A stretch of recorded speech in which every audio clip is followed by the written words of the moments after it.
क्या पता नहीं क्या किया। अभी 5 मिनट रुक जाइए हैं, 5 मिनट रुक सकते हैं प्रेस के साथियों। तो जैन अरे क्या कर सकते हैं हम। अच्छा तब ठीक है। नहीं आपका बहुत धन्यवाद कि कुछ समय हम लोग इंतजार कर सकते हैं। और ऐसी जगह कार्यक्रम हो रहा है जहां पर न जाने कितने जोड़े बने होंगे। और आप में से मुझे बताओ कितनी शादियां हुई होंगी यहां पे।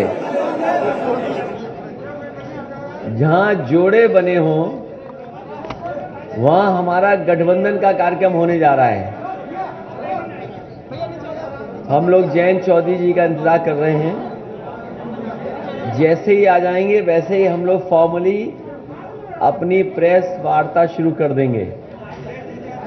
छोटे पत्रकार साथियों, वो बड़े पत्रकार वाले कह रहे आप क्यों आगे आ गए।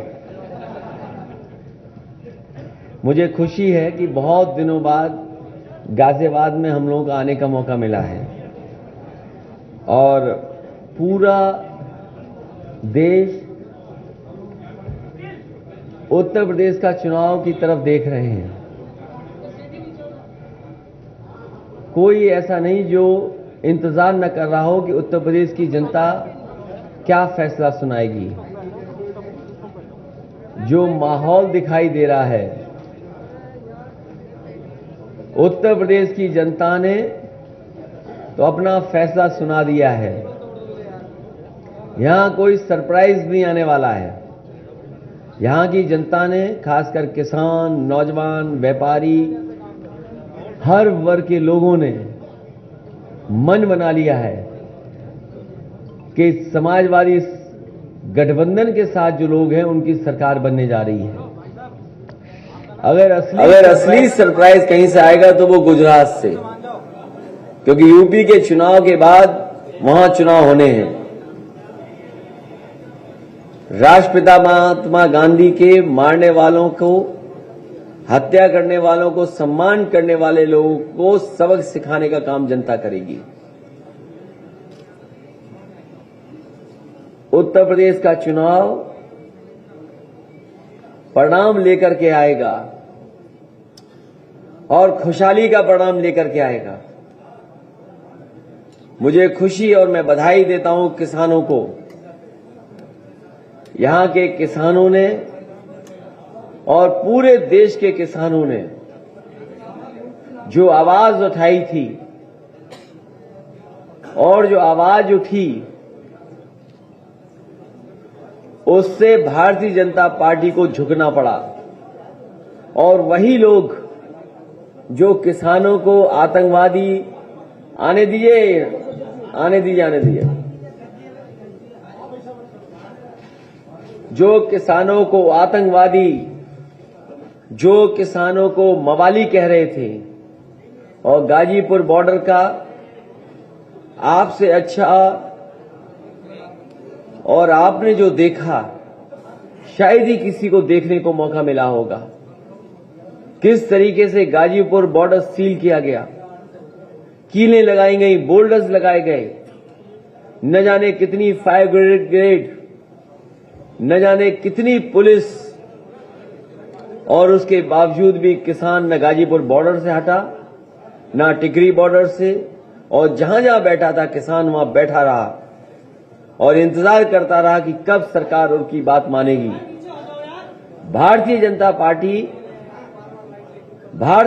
पार्टी ने जो कानून वापस लिए हैं आज तक किसानों को नहीं समझा पाए।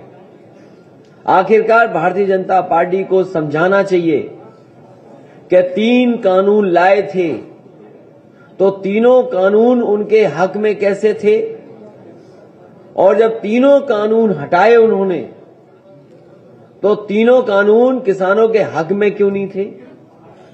आखिरकार भारतीय जनता पार्टी ने किसानों को अपमानित क्यों किया। अपमानित करने का काम अगर किसी ने किया तो भारतीय जनता पार्टी ने किया। इसीलिए मैं अपने संग अन्न लेकर के चलता हूं।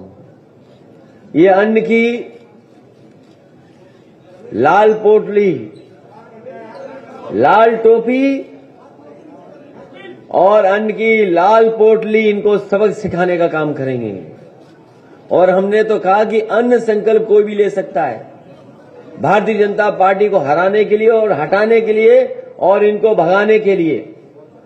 अभी जयंत चौधरी जाएंगे तब हम दोनों लोग पकड़ेंगे ना, दोनों लोग पोटली दोबारा दिखाएंगे, क्योंकि ये गैप फिल कर रहा हूं मैं आप लोगों के लिए। इसलिए जो किसानों की आय दोगुनी की बात किए थे, किसानों की आय दोगुनी नहीं हुई, न गन्ने का भुगतान हुआ और गरीबों को, किसानों को मजबूर कर दिया कि वो राशन पे अपना जीवन यापन करें। बताओ, भारतीय जनता पार्टी कहती है कि 80 करोड़ लोगों को राशन दे रहे हैं। बताइए, 80 करोड़ लोगों को गरीब बना दिया इन्होंने। किसी के घर में नौकरी रोजगार नहीं। इसलिए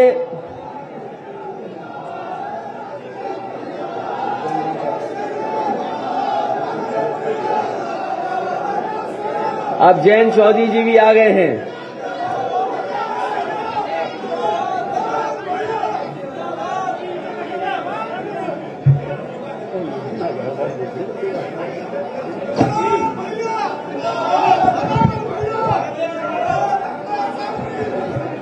तो इसलिए मैंने शुरू कर दिया।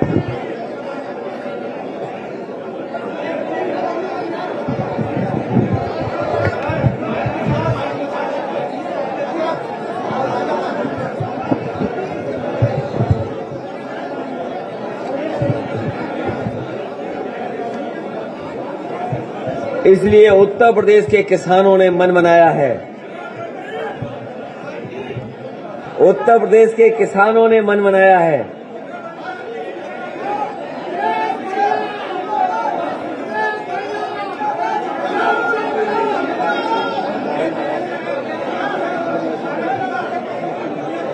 ये जितने भी कार्यकर्ता हैं पीछे हो जाएं, बिल्कुल कार्यकर्ता बिल्कुल पीछे हो जाएं। ये पत्रकार के साथियों ने कहा है, अपनी माताओं बहनों से भी निवेदन है,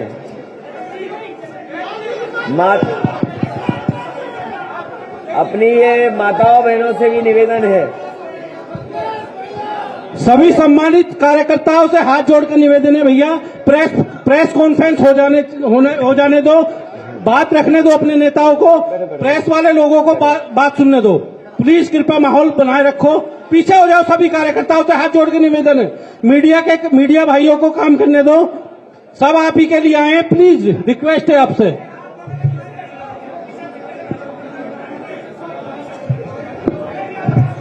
अब शुरू कर सकते हैं, हम लोग शुरू कर सकते हैं प्रेस के साथियों, क्योंकि मैं बातचीत किसान पे कर रहा था और जिस तरीके से किसान अपमानित हुए थे, मैं बधाई देना चाहता हूं सभी किसानों को कि जिनकी हिम्मत की वजह से, जिनकी बहादुरी और साहस की वजह से, जिनकी साहस की वजह से ये पीछे हो जाएं, जो लोग आगे हैं। मेरा सबसे निवेदन है और अपील है कि पीछे हो जाएं जो लोग आगे आ गए हैं।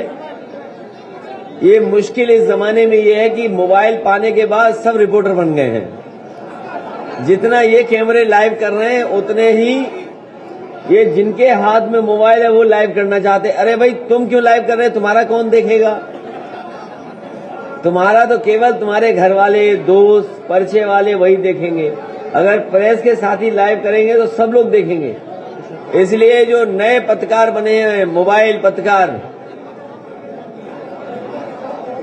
उनसे हमारा निवेदन है कि थोड़ा पीछे हो जाएं।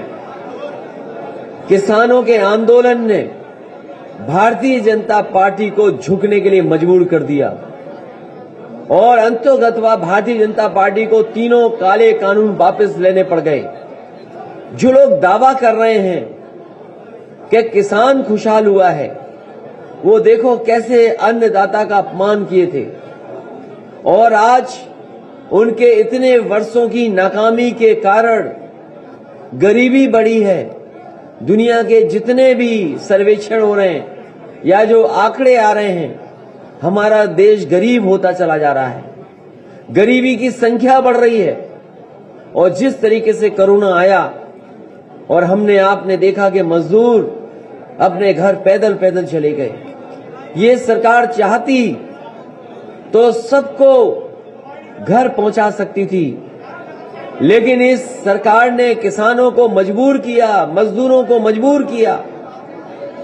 और आपने देखा इसी शहर से न जाने कितने मजदूर गए होंगे जो घर अपने पहुंच गए। बहुत सारे ऐसे मजदूर थे जो अपने घर नहीं पहुंच पाए, उनकी जान चली गई एक्सीडेंट की वजह से, या हार्ट अटैक हुआ, या गंभीर बीमारी थी जिसके कारण वो घर नहीं पहुंच पाए। 90 से ज्यादा मजदूरों की जान गई उत्तर प्रदेश में, लेकिन भारतीय जनता पार्टी ने एक भी मजदूर की मदद नहीं की थी। अगर किसी ने मदद की थी तो यही समाजवादी पार्टी और आरएलडी के लोगों ने आगे आकर के मदद की और समाजवादी पार्टी ने 90 के 90 मजदूरों को 1-1 लाख रुपया उनके घर पे पहुंचाने का काम किया। हम लोगों ने वो समय भी देखा जहां पर एक गर्भवती महिला नासिक और महाराष्ट्र से चल करके आई थी, उसके बेटी पैदा हुई, 3 घंटे वो इंतजार की और उसके बाद फिर वो पैदल पैदल अपने घर पहुंच गई। कोई सरकार ने मदद नहीं की। मैं आपको कह सकता हूं, समाजवादियों की सरकार होती तो चाहे हमें जिला अधिकारी की गाड़ी से उस मां को घर पहुंचाना पड़ता, समाजवादी लोग और समाजवादी सरकार में वो मां जिला अधिकारी की गाड़ी से वो घर पहुंचती। लेकिन इस सरकार ने गर्भवती मां को वैसे ही हाल पे छोड़ दिया और पैदल पैदल घर पहुंची। किसान जब आंदोलन पर बैठा, बोर्डर लगा दिए गए, कील लगा दी गई, बॉर्डर सील कर दिया गया। यहीं सर्दी में, गर्मी में, बरसात में इसी बॉर्डर पर बैठे रहे, लेकिन उन्होंने परवाह नहीं की। उन्हें कोई परवाह थी तो 3 काले कानून की परवाह थी कि अगर 3 काले कानून लागू हो गए तो हमारे किसानों की जमीन छीन ली जाएगी, उनको बाजार के भाव पर छोड़ दिया जाएगा। इसलिए किसानों को बधाई देता हूं। आज मुझे खुशी है, जयंत चौधरी जी हम दोनों लोग साथ हैं, किसानों की लड़ाई लड़ रहे हैं। और मैं अपने जिस इलाके में ये चुनाव है, पहले चरण में वो लोग जानते हैं और आखिरी चरण में जो चुनाव है वो लोग जानते हैं। चौधरी चरण सिंह जी ने सभी किसानों को एक कर करके एक साथ ला करके उनके आंदोलन को आगे बढ़ाने का काम किया। अगर देश में आजादी के बाद किसानों को सशक्तिकरण के लिए, किसानों को आर्थिक रूप से मजबूत बनाने के लिए, किसानों के हित के लिए, किसानों के पक्ष में फैसले लेने के लिए, गांव की खुशहाली के लिए अगर देश में सबसे आगे कोई आया तो वो चौधरी चरण सिंह जी थे। उसके बाद उनकी विरासत को आगे बढ़ाने का काम अजीत सिंह जी ने, नेताजी ने और न जाने कितने नेता और कार्यकर्ताओं ने मिलकर के किए हैं। ये चुनाव जहां किसान, गरीब, मजदूर का है, वहीं मैंने पिछले मुजफ्फरनगर में कहा कि जयंत चौधरी जी और यहां पर जितने लोग किसानों की लड़ाई लड़ रहे हैं, उन्हें चौधरी चरण सिंह की विरासत को भी बचाने का और उस विरासत को आगे बढ़ाने का भी ये चुनाव है। मुझे खुशी है इस बात की कि जनता का समर्थन मिल रहा है और जनता का समर्थन से घबराई हुई भारतीय जनता पार्टी गली गली घूम रही है। हम लोग जितनी भी पाबंदियां लगी हैं उन नियमों का पालन कर करके हम आपके माध्यम से अपील करने आए हैं। ये गाजियाबाद उत्तर प्रदेश का बड़ा शहर है। नोएडा अगर बड़ा शहर है तो गाजियाबाद भी बड़ा शहर है। अगर यहां के लोगों का पेट कोई भर रहा है तो वो हमारा अन्नदाता है। हमें उम्मीद है कि शहर के लोग भी अन्नदाता के पक्ष में मतदान करेंगे और जो खुशहाली आनी चाहिए थी, जो तरक्की होनी चाहिए थी, जो विकास का रास्ता होना चाहिए तो वो भारतीय जनता पार्टी ने रोका है। यहां निगेटिव पॉलिटिक्स अगर कोई कर रहा है, नकारात्मक पॉलिटिक्स कोई कर रहा है तो वो भारतीय जनता पार्टी कर रही है। हम दोनों लोग मिलकर के नकारात्मक पॉलिटिक्स को खत्म करना चाहते हैं। एक बार फिर वही भाईचारा की पॉलिटिक्स करना चाहते हैं कि हम सब एक हैं। जो गंगा जमुनी तहजीब है उसको बढ़ा करके खुशहाली के रास्ते पर ले जाना चाहते हैं। गाजियाबाद शहर बड़ा है, हमारे तमाम लोग बैठे हैं, कारखाने हैं, उद्योग हैं। मैं ये भरोसा दिला सकता हूं कि जो चल रहे उद्योग और कारखाने हैं, उनको जो मदद कर सकते हैं सरकारी कानून में, वो मदद की जाएगी।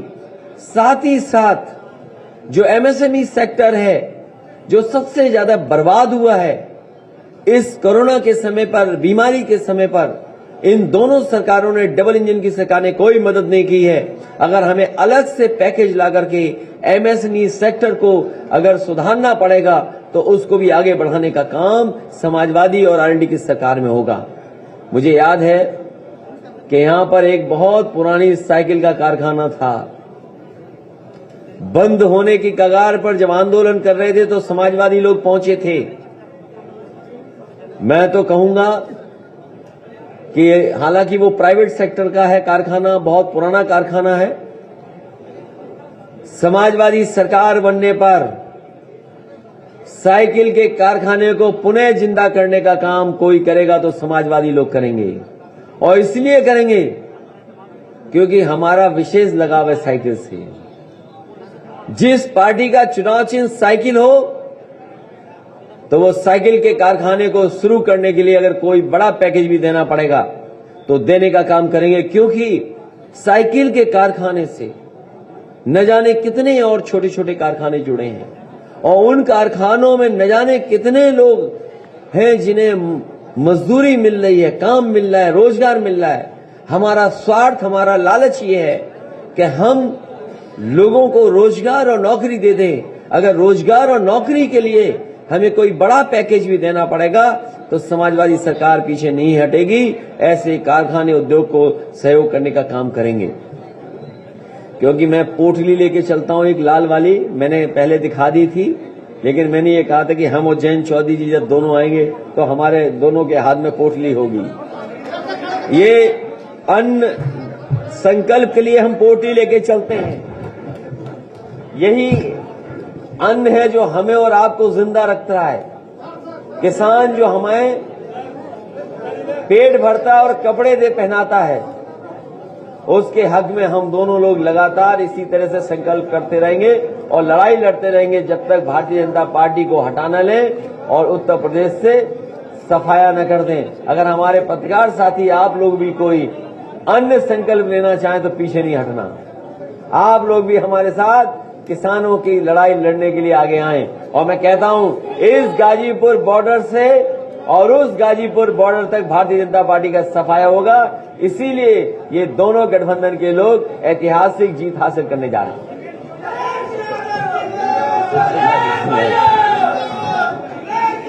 ये हमारे बहुत सारे खोड़ा कॉलोनी के लोगों को लेकर के, ये खोड़ा को कौन नहीं जानता। जब समाजवादी सरकार थी तो खोड़ा कॉलोनी के लिए हम लोगों ने स्कूल भी दिया था और जो विकास कार्य कर सकते थे वो विकास कार्य भी और नगर पालिका भी बनाने का काम किया था। अगर खोड़ा कॉलोनी को लिए विशेष कार्य भी करने पड़े, जिसमें अस्पताल बनाना हो, डिग्री कॉलेज देना हो और अगर घर घर पानी पहुंचाने का काम करना पड़े, बताओ खोड़ा जैसी जगह जहां उत्तर प्रदेश और बिहार के बड़े पैमाने पर लोग रहते हैं, आसपास के लोग तो रहते ही हैं, लेकिन यूपी बिहार के भी लोग बड़ी संख्या में आकर के रह रहे हैं। अगर उन्हें हम अच्छा पानी नहीं दे सकते हो, इलाज नहीं दे सकते तो हम लोग कैसे करेंगे। वहीं सभी बात मेट्रो को रुके कार्य चालू करना, और मेट्रो के कार्य तो मेट्रो तो समाजवादियों से ज्यादा किसी ने बनाई नहीं है।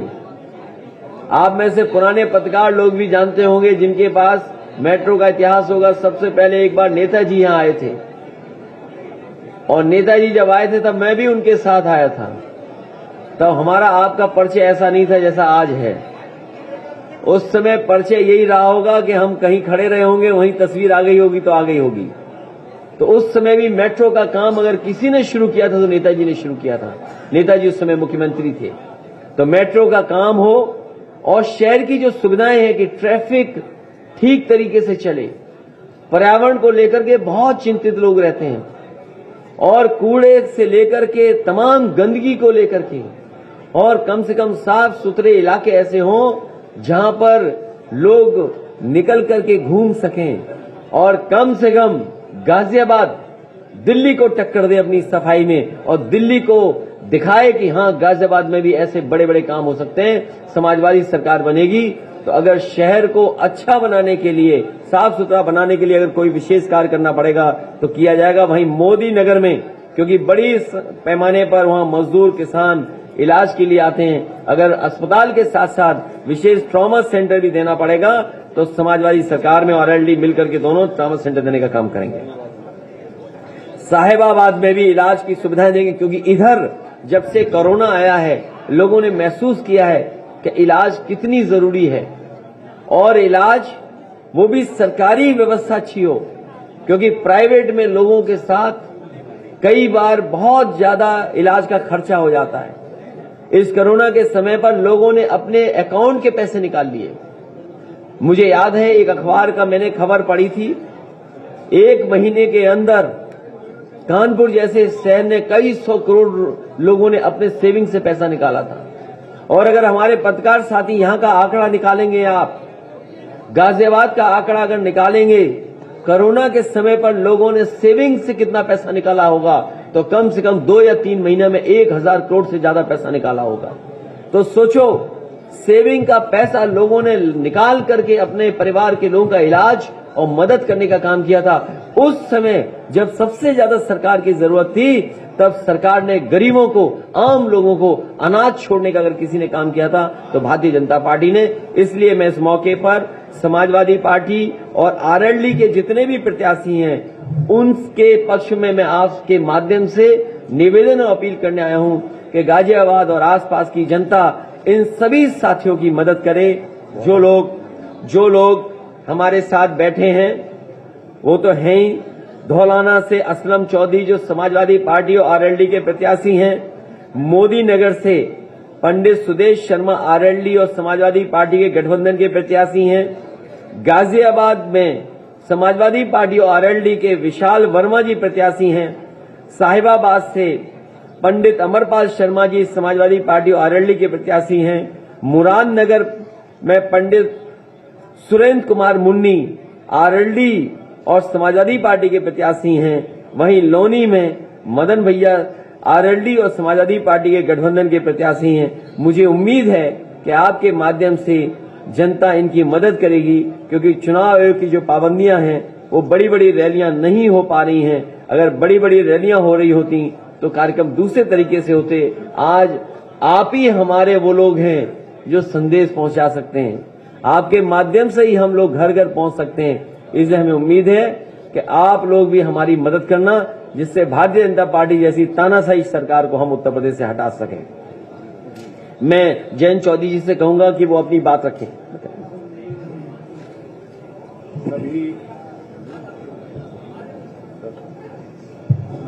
सभी पत्रकार बंधुओं को नमस्कार।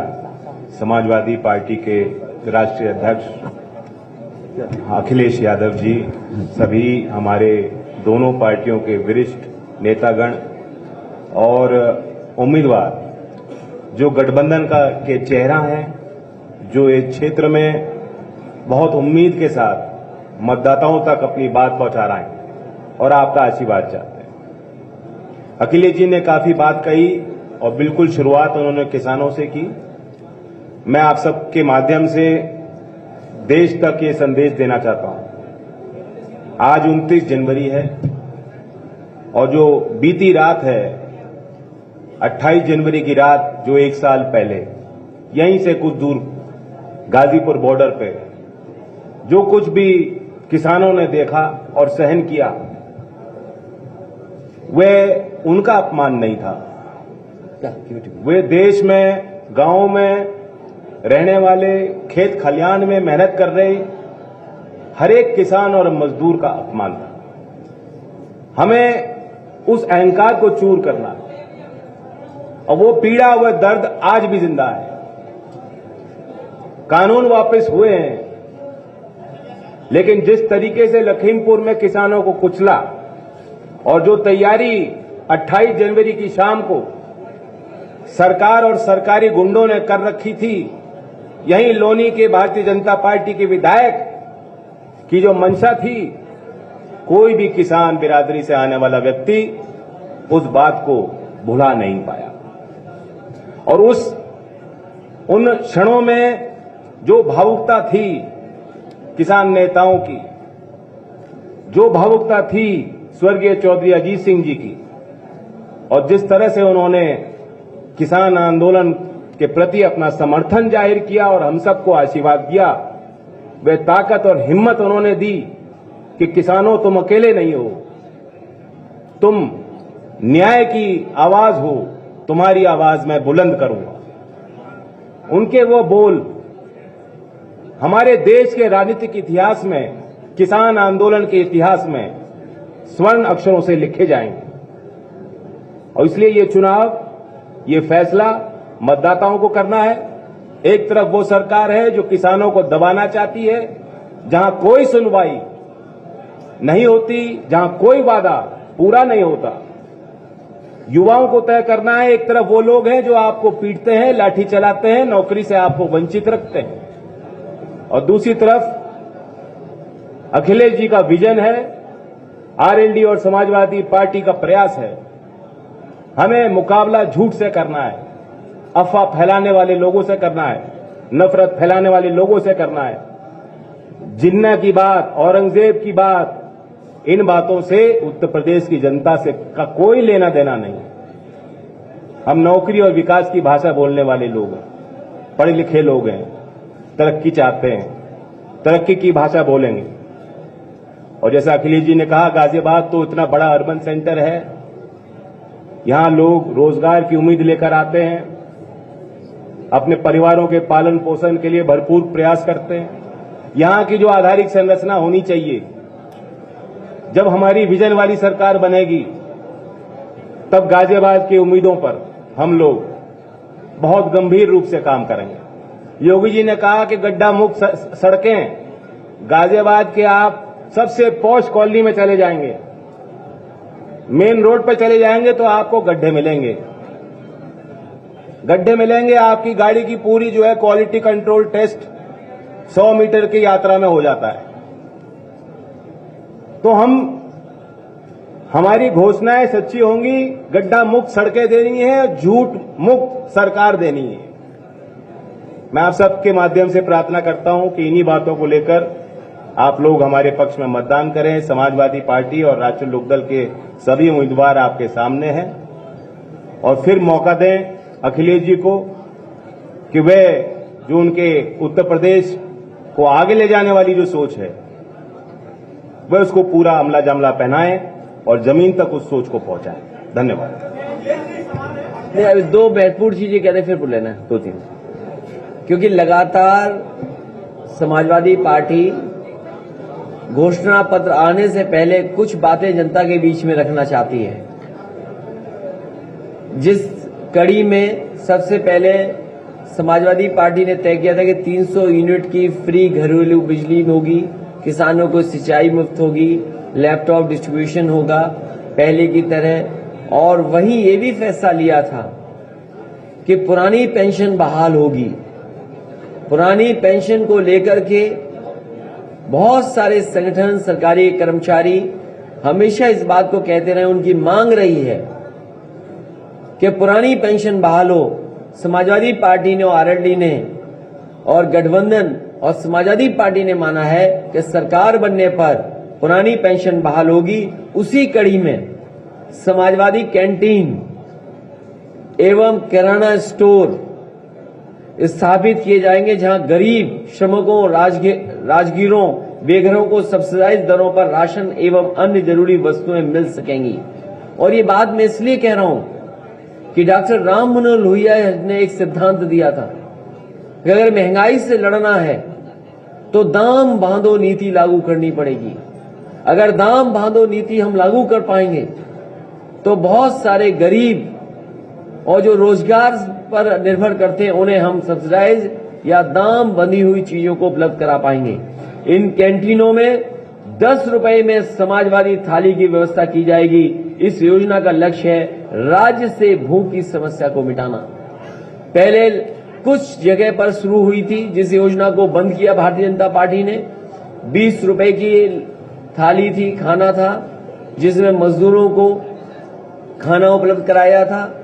इस बार समाजवादी कैंटीन होगी। इस कैंटीन में 10 रुपए में समाजवादी थाली उपलब्ध होगी और पौष्टिक आहार होगा। इसके साथ साथ क्योंकि शहर में बड़े पैमाने पर लोग आते हैं काम के लिए और रोजगार के लिए, इसलिए समाजवादी पार्टी ये मानती है कि जिस तरीके से मनरेगा की तर्ज पर मनरेगा की तरह अर्बन एम्प्लॉयमेंट गारंटी एक्ट को भी लाने का काम करेंगे, जिससे बहुत सारे नौजवान जो शहर में आते हैं उन्हें रोजगार और नौकरी दिला सकें। वहीं साहिबाबाद में क्योंकि बड़ी जगह सरकारी अस्पताल हो और सरकारी डिग्री कॉलेज हो, साथ साथ समय के हिसाब से जो पढ़ाई हो जिसमें ट्रेनिंग उपलब्ध हो और नौकरी रोजगार मिल सके, उस दिशा में काम करेंगे। मैं समझता हूं जैन जी से आपने एक सवाल पूछा था। एक मिनट, एक चुनावी व्यवस्था को लेकर मैं कहना चाहता हूं कि क्योंकि कोरोना काल है, हमें सबको उम्मीद है और सरकार और चुनाव आयोग की मतलब इसमें तैयारी भी है कि पोस्टल बैलेट के माध्यम से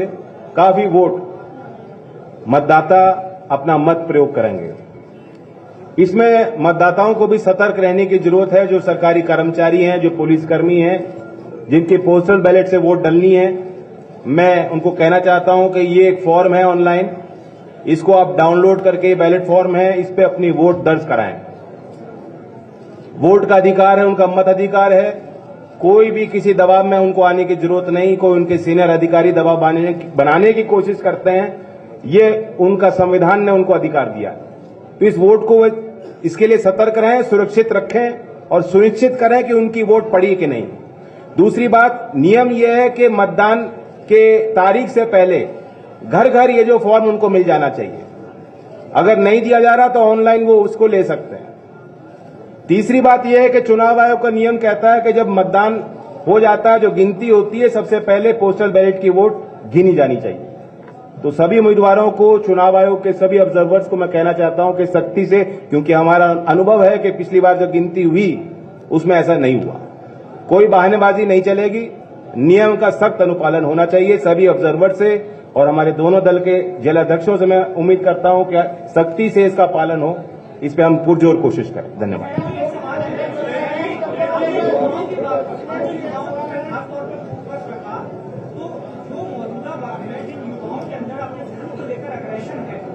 आपकी सरकार आने के बाद उनकी ऊर्जा को किस तरह से इस्तेमाल सही जगह पर किया जाए, आप कैसे सुनिश्चित करेंगे और क्या कदम उठाएंगे? बहुत अच्छा सवाल आपने किया और ये शायद हमारी सरकार के लिए और सभी सरकारों के लिए सबसे बड़ा सवाल और चुनौती है।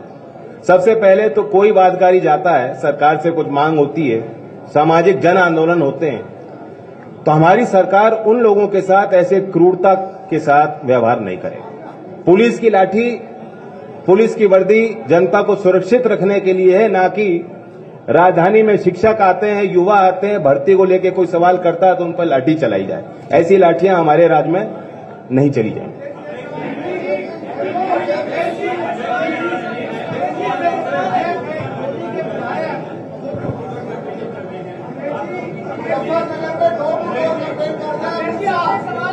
नहीं, उन्हें डोर टू डोर जाने की आवश्यकता इसलिए पड़ गई है कि मैं तो कहूंगा जिस घर का दरवाजा वो बजाएं या डोर टू डोर कैंपेन में जाएं, वो सिलेंडर उन्हें दिखा दें।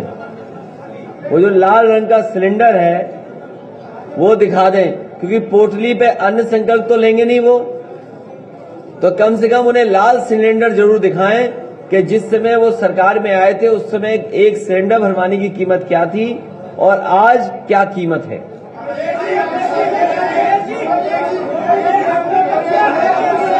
अरे एक एक कोई आप में से तय कर ले किससे पूछना है।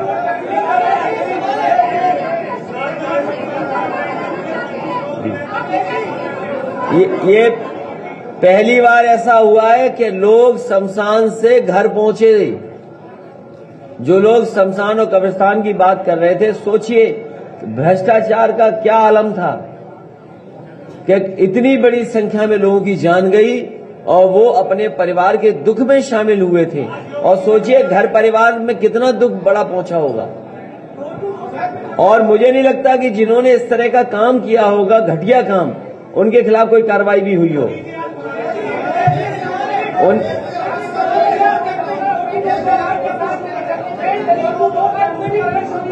हमारी यही डोर टू डोर कैंपेन है, मैन टू मैन कैंपेन है। लाइए एक पर्चा, चल रही है। लाइए पर्चा, मैन टू मैन कैंपेनिंग हमारी। डोर टू डोर भी कैंपेन होगी और मैन टू मैन कैंपेन भी होगी। मैं आपसे कहता हूं हमारी पार्टी की मदद करना।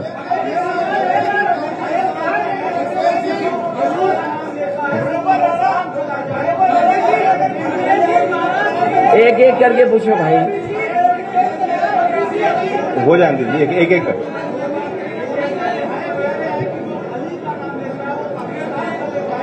ये कौन पुरानी बातें कह रहे हो आप? लोनी का विधायक है, लोनी का विधायक है। अरे भाई, जो देखिए ऐसा है, आप सब जागरूक लोग हैं।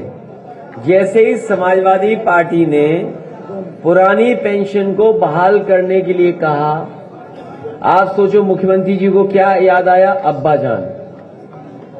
तो भारतीय जनता पार्टी घबराई हुई है। और जो पहलवान हार जाता है, आप में से कोई कुश्ती पहलवानी जानते हैं? जो पहलवान हार जाता है तो वो क्या नहीं करता बताओ? कभी काटता है, कभी नोचता है। तो ये लोग पहलवान वो लोग हैं जो हार चुके हैं। जनता ने हराया इनको, किसान हरा रहा है इनको।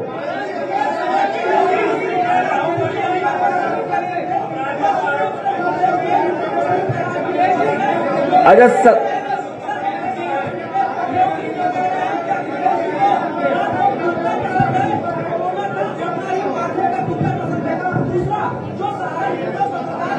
हमें ये लाल पोटली पसंद है।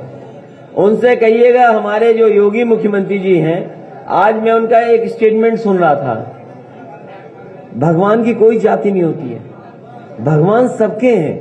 इसलिए मुख्यमंत्री जी जाने वाले हैं, उन्हें घर पहले ही बीजेपी ने भेज दिया। और हमारे पत्रकार साथी, हमारे योगी मुख्यमंत्री जी बीजेपी के सदस्य नहीं है, उन्हें टिकट मांगनी पड़ी बीजेपी से। सोचो, एक मुख्यमंत्री, उसे टिकट मांगनी पड़ रही हो अपने ही पार्टी से, हमें यहां से लड़ना है, यहां से लड़ना है। और बाद में भारतीय जनता पार्टी ने उन्हें अपने घर पहुंचा दिया, जिससे लखनऊ ना आए दोबारा। चिंता का विषय ये है कि वो घर चुनाव से पहले ही पहुंचा दिए और असली अब जनता उन्हें घर पहुंचा देगी।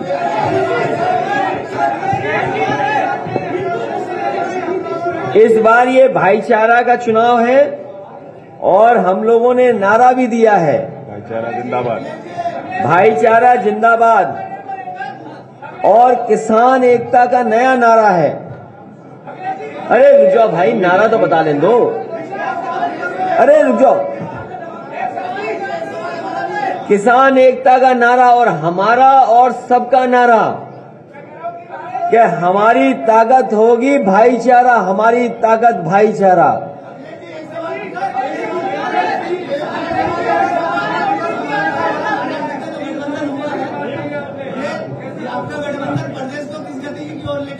कौन?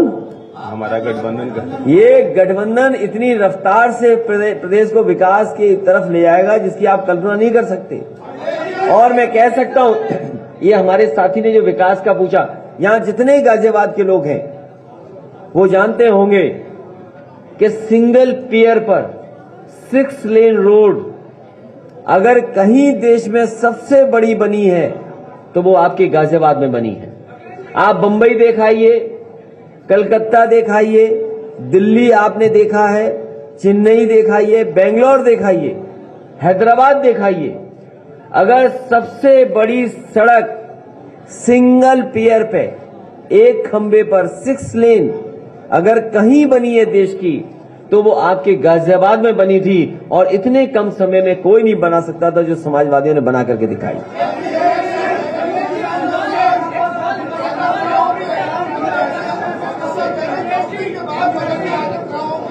क्या चीज? उनको क्या घबराहट है? जैन चौधरी जी हमेशा रहेंगे।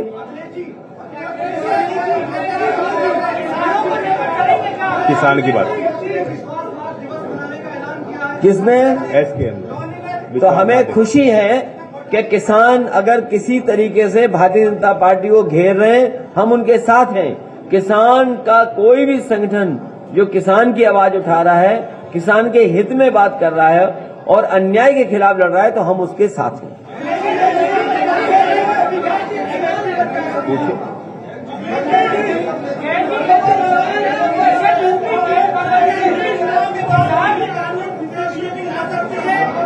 बीजेपी 3 कानून के साथ साथ कुछ भी कर सकती है।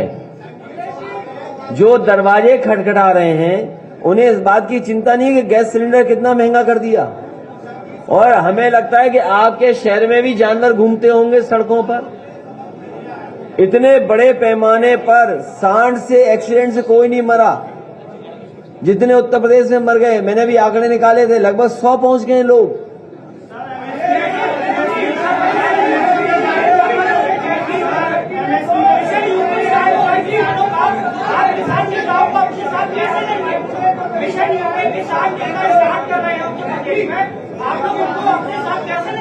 मिशन यूपी के नहीं, आपका ये बहुत अच्छी बात आप कह रहे हैं कि अगर किसान उत्तर प्रदेश में आ रहे हो, किसान संगठन, तो भारतीय जनता पार्टी को सबक सिखाने आ रहे होंगे।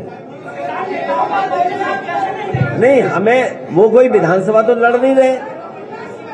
अरे भाई रुक जाओ, वो जितने भी किसान संगठन आ रहे हैं अंतोगतवा भारतीय जनता पार्टी से दुखी हैं। किसान के पक्ष में किसान की भावना को समझते हुए किसानों के सामने जो संकट आने वाला है, आप बताइए यहाँ जितने लोग हैं, आप टीवी पे प्रचार देखते हैं, हम लोग देख लेते हैं प्रचार, और प्रचार को देख करके हम लोग वहां से तेल खरीद लेते हैं खाने वाला, जो रिफाइंड ऑयल खरीद लेते हैं हम लोग। हमारे सरसों का तेल ज्यादा स्वस्थ है। हमारे सरसों के तेल की न किसानों को कीमत मिल रही सरसों की, और वही किसान जब सरसों का तेल खरीद रहा तो बताओ 200 से पार खरीदा कि नहीं खरीद रहा। समाजवादी लोगों की कोशिश रहेगी कि सरसों का तेल अगर सस्ता करने के लिए हमें किसानों को ज्यादा सब्सिडी देनी पड़ी या सरकारी प्लांट लगाने पड़े तो लगाने का काम करेंगे, जिससे सस्ते में सरसों का तेल उपलब्ध हो जाए। पीछे कोई पूछना चाहता है? महिला एमएसपी पर खरीदा जाएगा, और एमएसपी के प्रोक्योरमेंट के लिए, एमएसपी से खरीद के लिए सरकार में व्यवस्था की जाएगी। वहीं प्रोक्योरमेंट कैसे हो उसकी भी व्यवस्था की जाएगी, खरीद की भी जगह जगह केंद्र बनाए जाएंगे। और मुझे खुशी है कि सबसे ज्यादा मंडियों में काम अगर किसी सरकार में हुआ था तो समाजवादी सरकार में मंडी, चाहे साहिबाबाद की हो, चाहे नोएडा गाजियाबाद में हो। और हमने तो बाबा रामदेव जी को भी 500 एकड़ जमीन दी थी कि जिससे वो एक बड़े कुछ कारखाना लगा दें या मंडी जैसी व्यवस्था पैदा कर दें, जिससे शहर में फल, सब्जी, अनाज समय पर मिल जाए।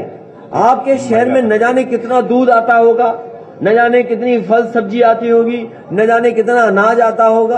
तो अगर वो लोग जो बड़ी कंपनियां, मल्टीनेशनल कंपनियां मुनाफा कमा रही हैं, वो किसान तक मुनाफा कैसे पहुंचे, उसका इंतजाम समाजवादी लोग करेंगे। वो महिला पत्रकार है, एक महिला पत्रकार का सवाल है।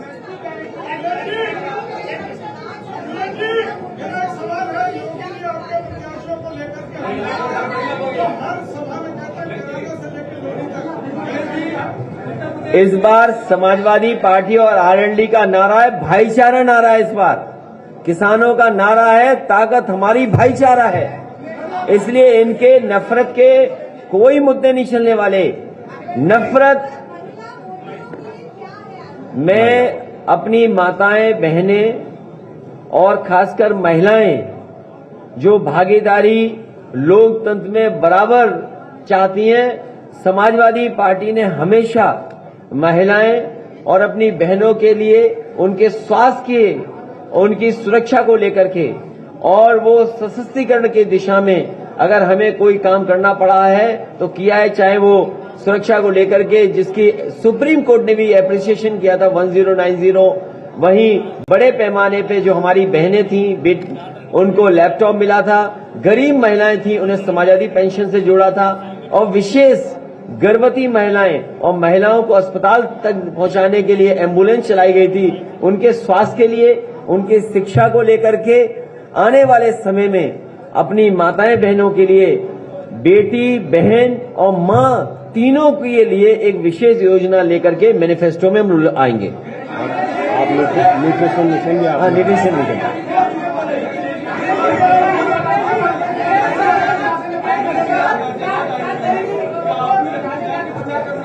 इस बार मैंने कहा हमारे विशाल वर्मा लड़ रहे हैं और मुझे याद है कि ये सीट किसी और ने मांगी थी, लेकिन उसके बावजूद हमने विशाल वर्मा जी को दे दी। इस बार उत्तर प्रदेश के चुनाव में जहां आप गठबंधन देख रहे हैं, किसानों का गठबंधन, पुराने किसानों के नेताओं का गठबंधन देख रहे हैं, वहीं आप देखेंगे समाजवादियों के साथ अम्बेडकरवादी भी मिलकर के भारतीय जनता पार्टी को सबक सिखाने का काम करेंगे, क्योंकि लोकतंत्र को बचाने का, संविधान को बचाने का ये चुनाव है जो संविधान से खिलवाड़ हो रही है। क्या 1 मिनट उनका सवाल। हमारी संयुक्त लड़ाई 403 सीटों पे है और दोनों पार्टी के और भी हमारे साथ दल हैं, सभी कार्यकर्ता मिलकर चुनाव लड़ाएंगे। जीतने के बाद जाएंगे, जीतने के बाद हम बुलाएंगे। अरे एक एक पूछिए, हम जा नहीं रहे कहीं हैं। इस बार देखिए, ये गाजियाबाद बड़ा शहर है और ये जो आपके कई काम जो गाजियाबाद में हुए, चाहे फ्लाईओवर बना हो, चाहे सब स्टेशन बनाए हो, चाहे आपका अस्पताल बनाए हो, चाहे खोड़ा जैसी जगह को नगर पालिका बनाया हो, या और सुविधाएं दी हो, पार्क बनाए हो, मेट्रो का बनाया हो, ये हमारे घोषणा पत्र में नहीं था। इसीलिए मैंने कहा कि ये शहर बड़े शहरों में है, इस शहर को अच्छा बनाना और आज के हिसाब से शहरों में सुविधाएं देना, क्योंकि जहां अथॉरिटी है वहीं बड़ा शहर भी है, उद्योग कारखाने हैं। मैंने शुरू में कहा आपसे कि यहां पर एक बहुत पुरानी साइकिल की फैक्ट्री चलती थी जो बंद हो गई। अगर हमें विशेष कुछ पैकेज देना पड़ा एक, और एमएसएमई जो हमारे छोटे उद्योग वाले हैं, जरूरी ये है, हमारा स्वार्थ और लालच ये है कि अगर कारखाने चलेंगे तो रोजगार और नौकरी मिलेंगी। तो हम यहाँ के उद्योग कारखाने, यहाँ के लोगों को सुविधा देना चाहते हैं जिससे रोजगार नौकरी मिले और उत्तर प्रदेश संपन्न हो, और रेवेन्यू जब यहाँ से मिलेगा तो उत्तर प्रदेश में और जगह भी काम कर सकेंगे। पूछिए क्या।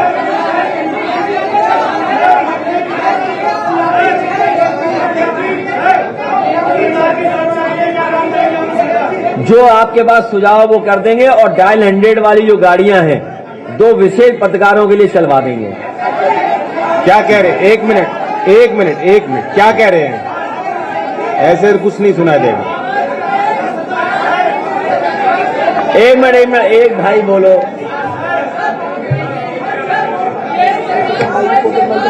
माइक उन्हें दे दो। अरे जो आपकी सुविधा के लिए, एक मिनट, आपकी व्यवस्था बना लेंगे। माइक दे रहे, लेकिन एक ही लोग बोलना और दूसरे को दे देना। 15 दिन का भुगतान एक ही रखना। एक जयंत जी, गन्ने का भुगतान, जयंत जी, गन्ने, 1 मिनट पत्रकार साथी, 1 मिनट जाना, 1 मिनट, बहुत जरूरी बात कही है। 1 मिनट। हमारे पत्रकार साथी ने पूरे पहले चरण के चुनाव और दूसरे चरण के चुनाव और आखिरी चरण और उससे पहले के चुनाव की महत्वपूर्ण सवाल उठाया है। अक्सर सरकारें ये कहती हैं कि किसानों का समय पर भुगतान होगा। मैं अपने पत्रकार साथी के सवाल के माध्यम से और आपके सहयोग से पूरे के पूरे किसानों को मैं भरोसा दिलाता हूं कि अलग से अगर फार्मर्स फंड भी बनाना पड़ा, फार्मर्स कॉर्पस फंड बनाना पड़ा, फार्मर्स रिवॉल्विंग फंड बनाना पड़ा, तो अलग से फंड बना करके किसानों को चीनी मिलों के सामने धरना प्रदर्शन नहीं करना पड़ेगा। 15 दिन के अंदर उनका गन्ने का भुगतान कराया जाएगा। और उसका उदाहरण ये है, क्योंकि पहले भी एक बार जब संकट आया था तो 2000 करोड़ बजट से पैसा देकर के समाजवादी सरकार में किसानों के गन्ने का भुगतान कराया गया था।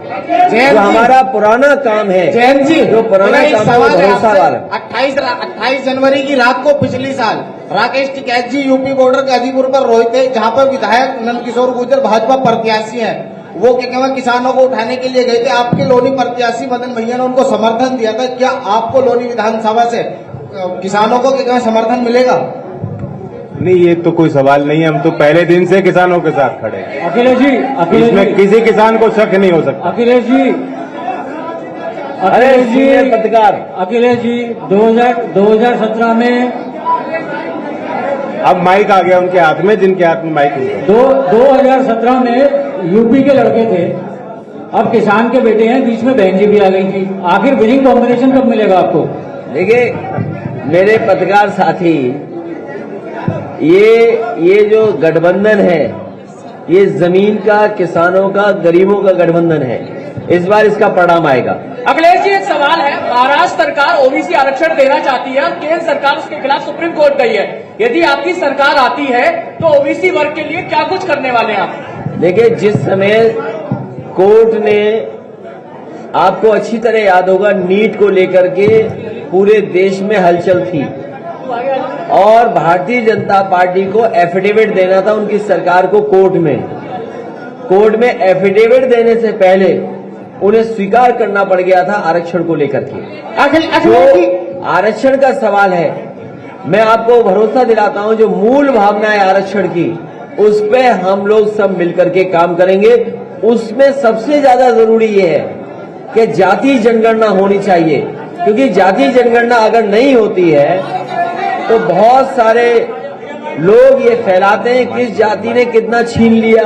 इसलिए मूल भावना पर और जाति जनगणना की जाएगी। अखिलेश जी, आपने युवाओं के लिए घोषणा की है, आपने और वर्गों के लिए घोषणा की है, लेकिन व्यापारियों के लिए कोई घोषणा नहीं की।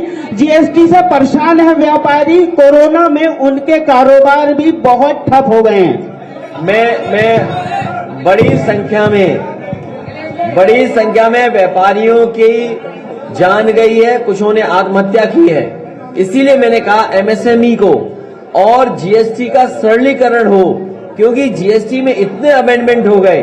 ये व्यापारियों को परेशान करने के लिए जीएसटी है कि व्यापारियों को सुविधा देने के लिए जीएसटी है? इसलिए मैं अपने पत्रकार साथी के माध्यम से कहना चाहता हूं कि समाजवादी सरकार बनेगी तो जीएसटी में क्या आसान तरीके से सरलीकरण हो, हमारे व्यापारी को उसमें उलझना ना पड़े, उलझा न रहे, वैसी व्यवस्था करने का काम होगा। अखिलेश जी, मेरा सवाल आपसे ये है, बीजेपी अगर सत्ता में आएगी तो पलायन करना पड़ेगा, मुनव्वर राणा ने कहा है, इस पर आप क्या प्रतिक्रिया देंगे? मैं पास ले जाऊं मुंह। अगर बीजेपी सत्ता में आती है तो पलायन करना पड़ेगा, मुनव्वर राणा ने कहा है, इसको लेकर अरे भारतीय जनता पार्टी का पलायन होने वाला है, राजनीतिक पलायन इस बार। किसान नौजवान तैयार हैं इनको हटाने के लिए। अखिलेश जी इधर सामने अखिलेश जी, एक मिनट।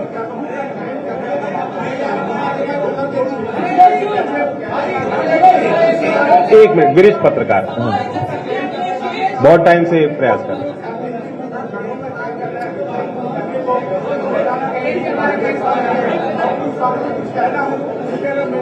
हम लोग पहले मुजफ्फरनगर गए, शुरुआत नहीं, देखिए किसानों के दल। ये समाजवादी पार्टी और आरएलडी हम दोनों ने मिलकर के सबसे पहले मुजफ्फरनगर से शुरू किया कार्यक्रम। और इसलिए क्या कि वो गन्ने का क्षेत्र है, वहां के किसान समय समय पर आंदोलन करते हैं। आज सबसे ज्यादा दुखी अगर कोई है तो किसान है। सोचिए कितनी मेहनत करता है और उसके बाद जब गन्ना तैयार हो जाए तो कीमत नहीं मिल रही। महंगाई की सबसे ज्यादा मार किसान पर है। ये खाद नहीं दे पाए, कीटनाशक दवाइयां नहीं दे पाए, आज बिजली का बिल कितना आ रहा है, जो कमाई हो रही है। और सोचिए आप सबके अकाउंट हैं, आप सब लोग बैंक में जाते होंगे, आप सोचिए कितना फिक्स डिपॉजिट पे इंटरेस्ट था, आज क्या पहुंच गया। जब लागत बढ़ जाएगी, लागत बढ़ेगी और कमाई नहीं होगी, अगर कमाई आधी हो जाए और महंगाई दोगुनी हो जाए तो बताओ किसान कैसे खुशहाल होगा। इसलिए किसान इस बार महंगाई के खिलाफ खड़ा है और अपनी कमाई को बढ़ाने के लिए नीतियां और कार्यक्रम चाहता है। अखिलेश जी ये सवाल है मुजफ्फरनगर से अमित अरे ऐसे तो हमारे सुन ही नहीं पाएंगे। अखिलेश जी एक सवाल है मुजफ्फरनगर में अभी अरे माइक दिया, माइक भी नहीं चल रहा। माइक कहाँ है? मुजफ्फरनगर में अमित शाह घूम रहे हैं और ये कह रहे हैं कि जात पात और दंगे की राजनीति करती है गठबंधन। जात पात और दंगे की राजनीति करती है। अरे वो कुछ नहीं जानते हैं। देखिए मैंने आपसे क्या कहा, एक बार एक इम्पोर्टेंट बात सुन लीजिए। देखिए एक मेरा आपसे यही कहना है, उत्तर प्रदेश की जनता ने, उत्तर प्रदेश के किसान, उत्तर प्रदेश के नौजवानों ने मन बना लिया। उत्तर प्रदेश में कोई सरप्राइज आने वाला नहीं है। यहां पर मन बना लिया है कि सरकार बनने वाली है। लोग कहते थे कि देयर इज नो अल्टरनेटिव, यही तो एक कहते थे कि देयर इज नो अल्टरनेटिव, पर there is a definitely alternative. हम बैठे हैं दोनों लोग। अखिलेश जी, अखिलेश जी, अखिलेश जी, इधर अखिलेश जी, बीजेपी का कहना है कि भयमुक्त माहौल सपा दे दिया, लेकिन सबसे ज्यादा दागी नेताओं को टिकट इतना तो लोकसभा में हंगामा नहीं होता भाई। अच्छा, इतना तो लोकसभा में हंगामा नहीं होता भाई। अखिलेश जी, अखिलेश जी इधर, महिला सुरक्षा अखिलेश बोल जी, चुके हैं। अखिलेश जी, आपका कहना है कि भयमुक्त माहौल हम देंगे, लेकिन सबसे ज्यादा दागी नेताओं को टिकट देने वाली सपा सरकार बननी है। कौन पूछ रहा है? इधर आप पूछिए पूछिए। आपका कहना है कि हम भयमुक्त माहौल देंगे, लेकिन सबसे ज्यादा दागी नेताओं को आप टिकट दे रहे हैं, इस पर क्या कहना है? अरे भाई, ऐसा नहीं। अरे भाई, तुम पढ़ तो लेते। अभी तक जो भारतीय जनता पार्टी ने सूची जारी की है उसमें 82 लोग ऐसे हैं जिन पर आपराधिक मुकदमे हैं। समाजवादी पार्टी और आरएलडी के आप बता दो, एक आध गलती से आ गया होगा, और वो भी वैसे आया है जिन पर मुकदमे लगाए सरकार ने। और दूसरा बताओ, मुख्यमंत्री उप मुख्यमंत्री दोनों पे कितने मुकदमे थे?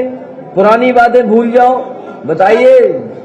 देश के गृह राज्य मंत्री के बेटे पर आरोप, जीप चढ़ा दी, कुचल दिए किसान, सबको रक्त रंजित कर दिया, और आज वो महिमा मंडित हो रहे हैं उनकी पार्टी, उनकी सरकार में।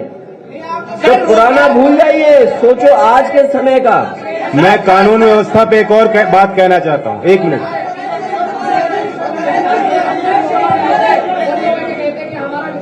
सर, कौन सर एक सवाल इधर से कौन कह रहा है? योगी जी। अरे सर, मैं, आप धोलाना का पूछ रहे हो? मैं आपको भरोसा दिलाता हूं, चाहे धौलाना हो, साहिबाबाद हो, मोदी नगर हो या गाजियाबाद, और जितनी भी विधानसभा हैं, मुरादनगर, इनको विकास की गति देने का काम समाजवादी और आरएलडी की सरकार में होगा। सर रोजगार एक बड़ा मुद्दा है। मुरादनगर जोड़ करके। सर रोजगार एक बड़ा मुद्दा है। 21 लाख लोगों को लेकर के आईटी सेक्टर में एक रोड मैप आपने दिया है। आगे आने वाले दिनों में बाकी लोग के लिए क्या रोड मैप है? रोजगार पूरा बोल दीजिए। थोड़ा पास लगा के बोलो यार।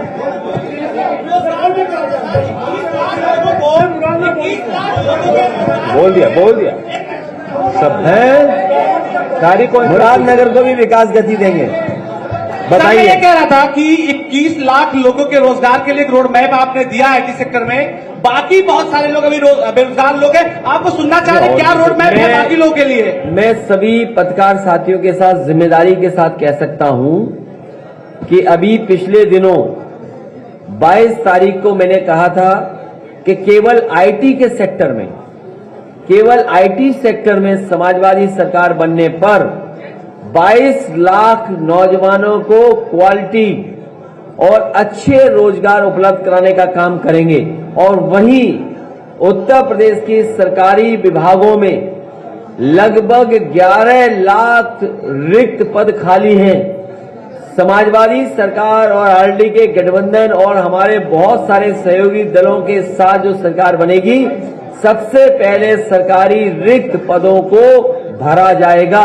तो आप हिसाब लगा लीजिए, अगर 11 लाख वो हैं जो मैं मैनिफेस्टो में कहूंगा, लगभग 11 लाख रिक्त पद हैं, 22 लाख तो केवल आईटी सेक्टर में था।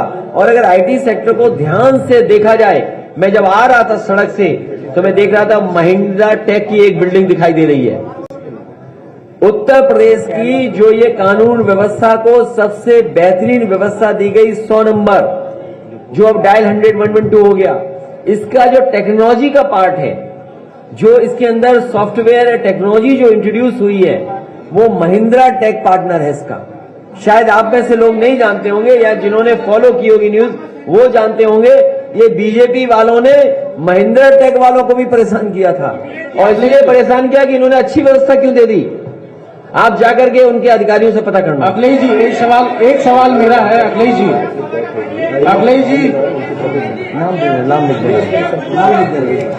अखिलेश जी एक सवाल मेरा है। ये वेस्ट यूपी का चुनाव है, पहले चरण का चुनाव है। वेस्ट यूपी में 2 मुद्दे हमेशा गूंजे हैं। अरे बुलाया तो शादी वाले घर में है। आरएलडी का जाओ भाई, एक हरित प्रदेश का आरएलडी का मुद्दा रहा है पहले। ये शादी वाले कार्यक्रम में बुलाया आपने। ये पंडाल जो है ये शादी वाला है। मैं अखिलेश किसी से जी पूछूं? एक सवाल वेस्ट यूपी का पहले चरण का चुनाव है। 2 मुद्दे हमेशा रहते थे, एक हाईकोर्ट बेंच का और दूसरा हरित प्रदेश का। आरएलडी का हरित प्रदेश का मुद्दा बहुत महत्वपूर्ण रहा है। ये दोनों मुद्दे गायब हैं। हम दोनों लोग मिलकर के बैठ के बात कर लेंगे। ये जो मुद्दे महत्वपूर्ण आपने उठाए हैं, बड़े सेंसिटिव मुद्दे हैं।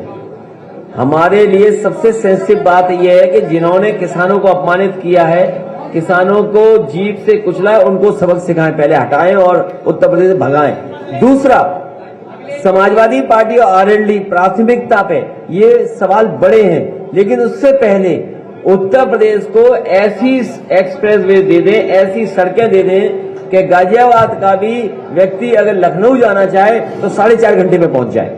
बताओ, हमारे बनाए हुए एक्सप्रेसवे पे और पुरानी सरकार के बनाए हुए एक्सप्रेसवे में अगर ठीक से चले तो 5 घंटे में लखनऊ पहुंच जाते हो कि नहीं पहुंच जाते? तो आने वाले समय में ऐसी एक्सप्रेसवे बनाए जाएंगे जिससे यहाँ के लोगों को लखनऊ या कहीं भी जाना हो तो 5-6 घंटे में आराम से पहुंच जाए। विकास में पश्चिम को पूरी भागीदारी मिलेगी। अखिलेश जी सामने, हेलो अखिलेश जी सामने, इधर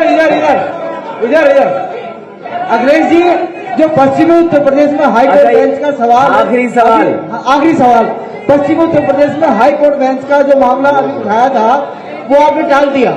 लेकिन एक बात बताइए, योगी जी और बीजेपी ये आरोप लगाते हैं कि सपा जब सत्ता में आती है उत्तर प्रदेश में दंगे होते हैं। अरे जब आपकी 2012 में सरकार आई थी, मसूरी में पहला दंगा हुआ था, आप बताइए। देखिए, मैं आपके माध्यम से भरोसा दिला सकता हूं उत्तर प्रदेश की जनता को कि कोई भी दंगा नहीं हो पाएगा और किसी तरीके से कोई कानून से खिलवाड़ करेगा तो उसके खिलाफ सख्त से सख्त कार्रवाई होगी। कोई बना रहे, लेकिन वो कानून से बड़ा नहीं होगा और कानून सख्ती से ऐसे लोगों के खिलाफ कार्रवाई करेगा। मैं आपको भरोसा दिलाता हूं। साथ ही साथ हो गया लास्ट क्वेश्चन।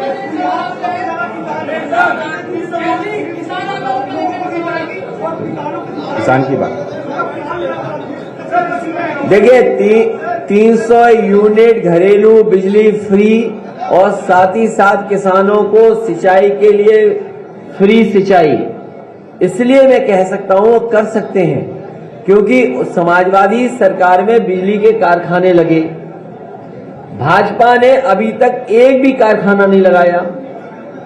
बीजेपी वाले कभी कभी कहते हैं कि चांदनी रात पसंद है। जैन जी, तो मुझे बीजेपी वाले जैन चौधरी जी, मेरा आपसे आखिरी सवाल है। आपका आखिरी सवाल मेरा आपसे आखिरी सवाल। जैन जी, स्पेशली जैन जी से पूछिए। मेरा सवाल है, राष्ट्रीय लोकदल में दलित चेहरे, नाम मैं यहां नहीं लेना चाहूंगा, एक कांग्रेस छोड़ के आए, दूसरा एलआईसी से आए। एक ने इगलास से टिकट मांगा, एक ने हापुड़ से सुरक्षित सीट टिकट मांगा, लेकिन आपकी पार्टी ने दोनों दलित लोगों को कहीं से भी टिकट नहीं दिया। ऐसा क्यों? अरे लो, ये लेकिन औरों को दिया। ये क्या बैठे हैं? देखो, खड़े होके सुनाओ, उधर दिखाओ। देख नहीं पा रहे हैं तुम? हमने बहुत टिकट दिए। आरएलडी और समाजवादी क्या बात है? मैं समाजवादी की बात, इगलास, आप मैं लोकदल की सीट की बात कर रहा हूँ। एक मिनट, मैं लोकदल की सीट की बात कर रहा हूँ। हाँ, तो गजराज और इगलास की। अरे यार, अरे इगलास में जो लड़ रहे हैं वो, अरे वो भी ऐसी है। हाँ, नहीं, अरे पत्रकार भाई ये मत पूछो। हापुड़ से गजराज जी। बड़ी लड़ाई ये है कि समाजवादियों के साथ इस बार अम्बेडकरवादी जी भी मिलकर के भारतीय जनता पार्टी जो बाबा साहब का बनाया हुआ संविधान को खत्म करना चाहती है, ये बाबा साहब का बनाया हुआ संविधान को उड़ा देंगे। इसलिए समाजवादी और अम्बेडकरवादी साथ मिलकर के हराएंगे। सर, एक सवाल, अमित शाह जी ने चैलेंज किया है, हमें दुख है कि यहाँ पर जनता के बीच में सेवा करने वाले, जनता के बीच में लगातार काम करने वाले सुरेश बंसल, हमारे पूर्व विधायक सुरेश बंसल पूर्व विधायक नहीं हमारे बीच में, हमें दुख है। उनके परिवार के बीच में जो दुख आया है और उनके सहयोगी साथियों के बीच में दुख आया है, हम भगवान से यही प्रार्थना करते हैं कि इस दुख को सहने की शक्ति दे, और हम लोग सभी उनको याद करते हैं। अखिलेश जी, अमित शाह जी ने चैलेंज किया है आप लोगों को। क्या चैलेंज किया उन्होंने? कि आपके वो क्रिकेट तो खेल नहीं पाते, वो क्रिकेट तो खेल नहीं पाते, ना फुटबॉल खेल पाते, क्या चैलेंज किया उन्होंने? आजा विशाल, आजा। मैं दोनों पार्टी के संगठन के लोगों को भी धन्यवाद देता हूं।